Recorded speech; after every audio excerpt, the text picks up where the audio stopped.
madashani oo hanaankeeda dhicitaan si heer sare loo soo agaasimay ayaa gundhigeedu ahaa soo gabagabaynta shir dhaqameed muddooyinkii ugu dambeeyay uga socday deegaanka dhagax dheer beelweynta aadan madoobe. shirweynahani ayaa waxaa soo qaban qaabiyey jiif caaqil barkhad cabdi shaybe iyo caaqil gaaxnuug cabdilaahi saxardeed. xiritaanka shirweynahani ayaa waxaa ka soo qayb galay wasiire ka tirsan xukuumadda Somaliland, maamulka gobolka Togdheer iyo ka degmada Burco, xildhibaano, cuqaal, salaadin, qurbajoog iyo irgooyin lagu soo casuumay shirweynahaasi.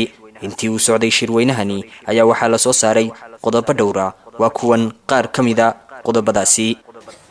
qodobada go'aamada shirka beesha aadan madoobe waxaa ugu horeeya qodobka 1 beeshu waxay si buuxda u taageersan tahay jiritaanka qaranimada Jamhuuriyadda Somaliland iyo xukuumadda Somaliland. qodobka 2 beeshu waxay ugu baaqaysaa guud ahaan dadweynaha Jamhuuriyadda Somaliland ilaalinta nabadgelyada lagu tabcay. ومحد علينا حكومة جمهورية Somaliland أو هجانيو مدن أحمد محمد محمود سيلايو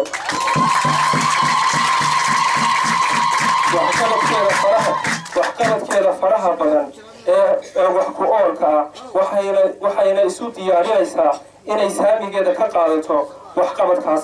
waxaana halkaasi ka hadlay xildhibaan Cabdilaki Xasan Xaaji Nuur oo kamid ah xildhibaanada golaha deegaanka degmada Burco isla markaasina laga soo doortay deegaankaasi. farxad weyn inoo tahay maanta inaan halkaas ugu noolaano aynu ku duceysano aynu ku arisano waa ilaahay mahadi ilaahay subxaanahu keenay haday nahay beelweynta aadan madoobe. dhanka kale waxaa madashaasi ka hadlay odayaashii iyo cuqaashii uu shirkaasi u soo xidhmay. aadan madoobe si hore loo sheegay baxnimada iyo xaq uu kaga yaalay markiisii horeba Somaliland. waxaanu galay badda yadaan badda ma loo qoon iyadoo soo tiraado badda shalay oo calan loo tallaabo loo tagayaan badana warayn bad jirto dadkuna aan badda ka warhayn.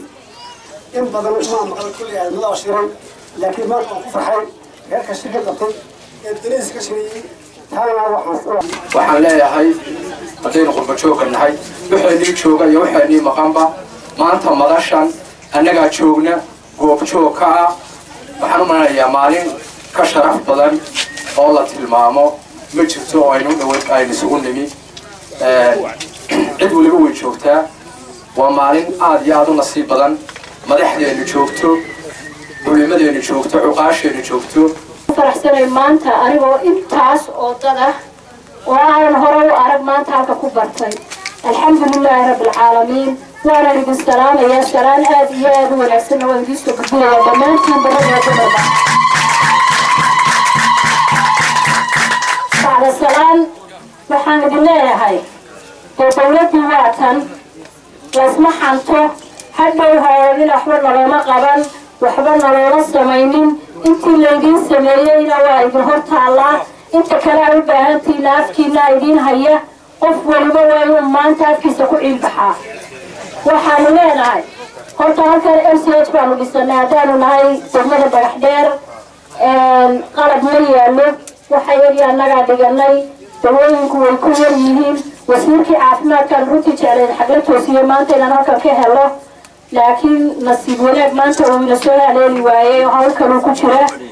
qolyihiinan kale wasiiradiina halkan fadhiya waxaanu idin leenahay noo soo dadaala intii hore dhan waa idin sugaynay waqtigiina iminka dowladiina waga sii gabagabo laakiin waxaan idin leenahay waddanimka wixii ka dambeeya kuwa dambena nagu dallamiya idinkuna noo soo dadaala. maayirka degmada Burco iyo badhasaabka gobolka Togdheer ayaa iyaguna shir dhaqameedkaasi ka ballan qaaday inay ka qayb qaadanayaan horumarka ka socda deegaanadaasi. shirkan waa shir maamuus leh annaguna abaalcelintaan ka abaalcelinayno sida noo soo agaasinay noo soo maamuusay nala ku soo casuumay waa inaanu kelmadda nagu habboon oo halkan ka dhacay.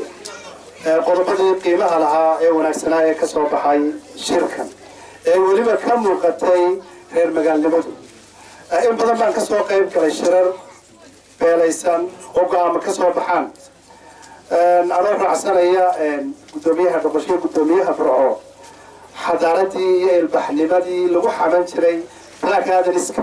gabagabadii shirweynahaasi waxaa halkaasi ka hadlay wasiiru dowlaha wasaaradda waxbarashada jamhuuriyadda Somaliland Maxamed Xaaji Aadan, wasiirka macdanta iyo tamarta Xuseen Cabdi Ducaale iyo wasiirka dib u dejinta Cali Siciid Raygal.